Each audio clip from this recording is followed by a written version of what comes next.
Hello students, welcome to the 10th session of physics class. Myself Latha N, Assistant Professor of Physics, Government First Grade College, Sullia. So in this session, we'll start with a new unit, that is nuclear structure.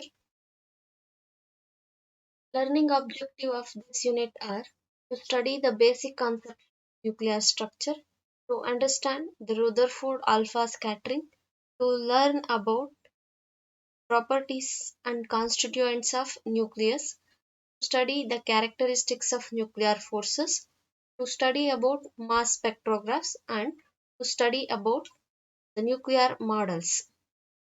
Topics covered in this particular session are Rutherford alpha ray scattering experiment, theory of alpha scattering and impact parameter, calculation of distance of closest approach, that is d, and angle of scattering phi. First, we'll move on to the assumptions made by Rutherford on atomic model. So initially electrons were first discovered. Later, Rutherford discovered that an atom consists of central positively charged nucleus and electrons will revolving around the nucleus. First assumption made by Rutherford is atom consists of central positive charged portion called nucleus and the electrons are revolving around the positively charged nucleus. The whole mass of an atom is concentrated in a very small region, that is nucleus of atom. Whole mass of the atom is concentrated in a very small region. That region is called as nucleus. So these were the assumptions made by Rutherford. To confirm his assumptions, he performed an experiment called as alpha scattering experiment. So next we'll move on to Rutherford alpha scattering experiment. Rutherford alpha scattering experiment consists of he taken a radioactive source of alpha emittive radioactive source, that is polonium, in which he kept the radioactive source inside a lead box and he made the beam of alpha particles to pass through a lead screen and he made two incident on a gold foil and he kept a screen that is made up of zinc sulfide to observe the number of alpha scattering which are passing through the gold foil. For this, Rutherford conducted an experiment to know the distribution of charges inside an atom. That experiment is called as scattering of alpha particle by thin metal foils. For this, he has taken a very fine beam of alpha particles and he made to pass through a small hole in a lead screen to confine the wide beam of alpha particle into a narrow beam. So this narrow beam was directed to incident on a thin gold foil. He made the narrow beam of alpha particles to incident on a very thin gold foil. So as the alpha particles pass through the gold foil,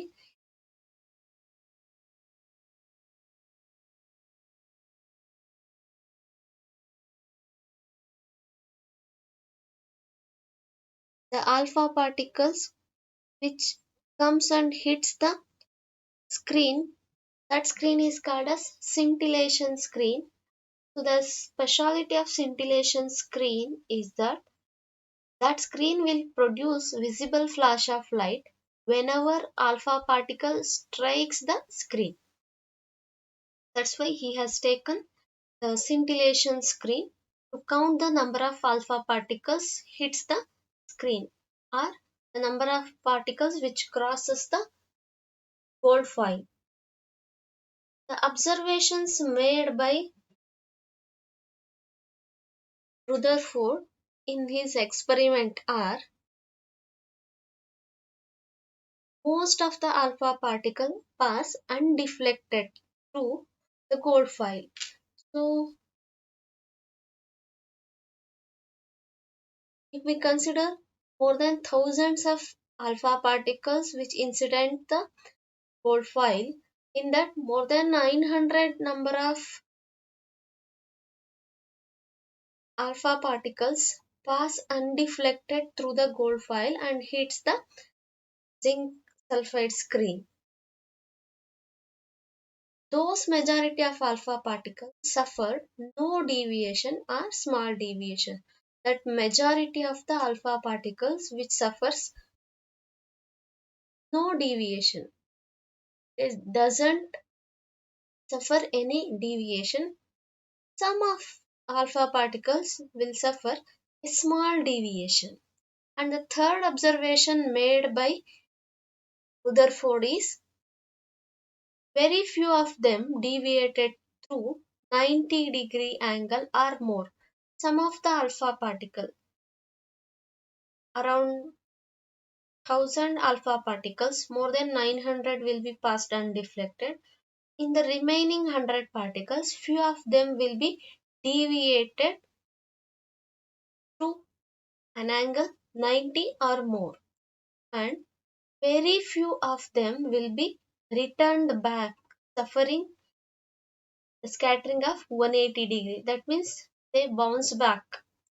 These are the observations made by the Rutherford on alpha scattering experiment.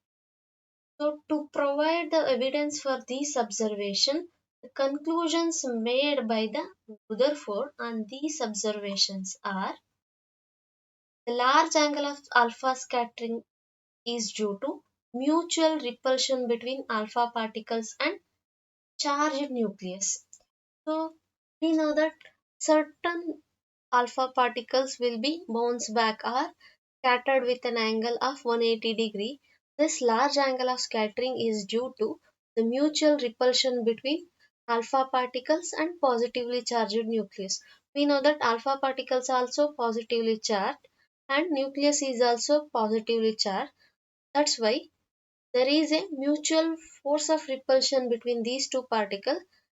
In case of that kind of scattering, they will be bounce back. Second conclusion is, since most of the space in the atom is empty, majority of alpha particles pass straight or suffers no deflection. So first observation he has made, most of the or majority of the alpha particles will suffer no deviation or small deviation. Why this happens is, most of the space in the atom is empty. So we know that atom consists of centrally positively charged. Around the nucleus, electrons are revolving at certain distance. That space is empty. That's why most of the alpha particles will be pass straight without any deflections or deviations.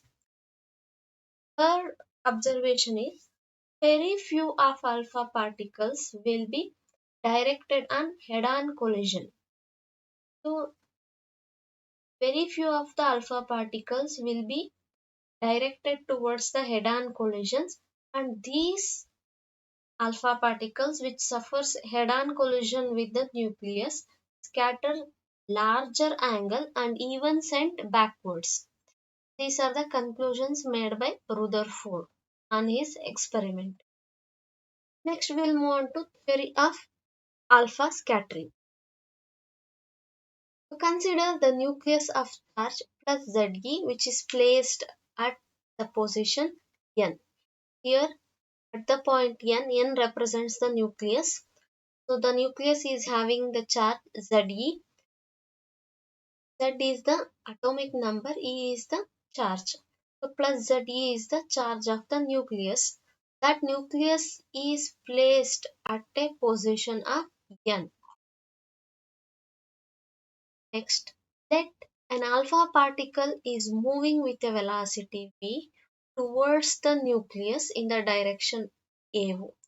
Let us assume the alpha particle is moving towards the nucleus in the direction of A, O, A dash. As the alpha particle approaches the nucleus, so since both are having positively charged, the velocity of the alpha particle decreases due to Coulomb's force of repulsion. Since there is a force of repulsion, the kinetic energy of the particle will be reduced and the velocity itself decreases due to Coulomb's repulsive force, and that's why the alpha particle which is moving in the direction of AO, it will be takes the path of an hyperbola. That is, the alpha particle will follows the path of hyperbola. Lines AO and BO represents the asymptotes of hyperbola. AO and BO are the asymptotes of hyperbola. Let us draw PN perpendicular to AO extended. We extended AO straightly, and if we draw a line PN perpendicular to AO produced, this PN represents the scattering parameter or impact parameter. The distance Pn represents the impact parameter or scattering parameter. Impact parameter is the distance from the nucleus. Impact parameter is the perpendicular distance from the nucleus to the initial direction, that is AO, of motion of alpha particle. It is the perpendicular distance from the nucleus to initial direction of alpha particle. Let C be the distance of closest approach of an alpha particle. This is the point C. This C will be the distance of closest approach of alpha particle, and let D will be equal to Cn. The distance D is equal to Nc.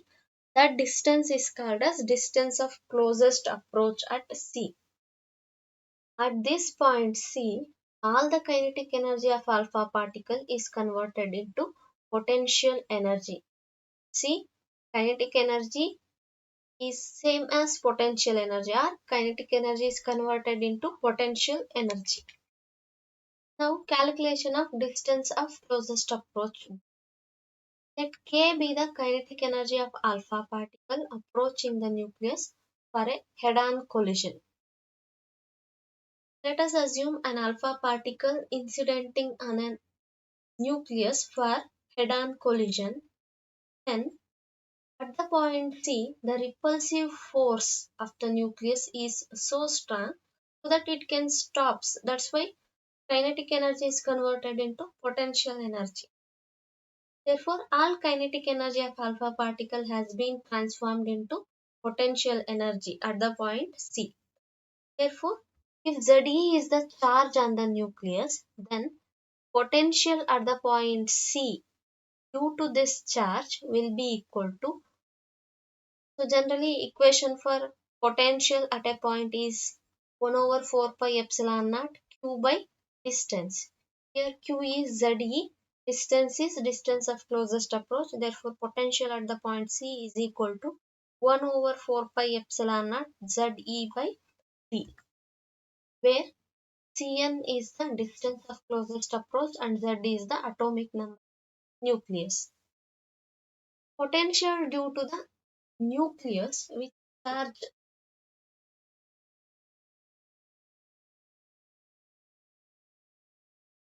then potential energy of an alpha particle with charge plus 2e at the same point C is given by potential energy is represented by 1 over 4 pi epsilon naught q1 q2 by r. So here q1 is charge of the nucleus, q2 is charge of the alpha particle, and distance r is equal to d. Therefore, potential of alpha particle at C is equal to potential energy of alpha particle at the point C is given by 1 over 4 pi epsilon naught into ZE divided by D into 2E, or on simplification 2ZE square divided by 4 pi epsilon naught into D. But at C, we know that kinetic energy is equal to potential energy because all kinetic energy is converted into potential energy. Therefore, kinetic energy K is equal to 2ZE square divided by 4 pi epsilon naught. Therefore, distance of closest approach can be written as D is equal to 1 over 4 pi epsilon naught into 2ZE square by K. Let us call this as equation number 1, where K is equal to kinetic energy, that is half mv square. M is the mass of alpha particle and v is the initial velocity of alpha particle. Then we'll move on to angle of scattering. It is the angle between the asymptotic direction of approach of an alpha particle to the asymptotic direction of recede. It is the angle between asymptotic direction of approach and direction of recede. If we draw the two asymptotes, so the angle between direction of approach and direction of recede, that gives the scattering angle or angle of scattering. It is represented by phi. The relationship between impact parameter B and scattering angle is given by B is equal to D by 2 cot phi by 2, where D is the distance of closest approach. This is the relation connecting impact parameter, angle of scattering and distance of closest approach. References for this session are listed. Thank you.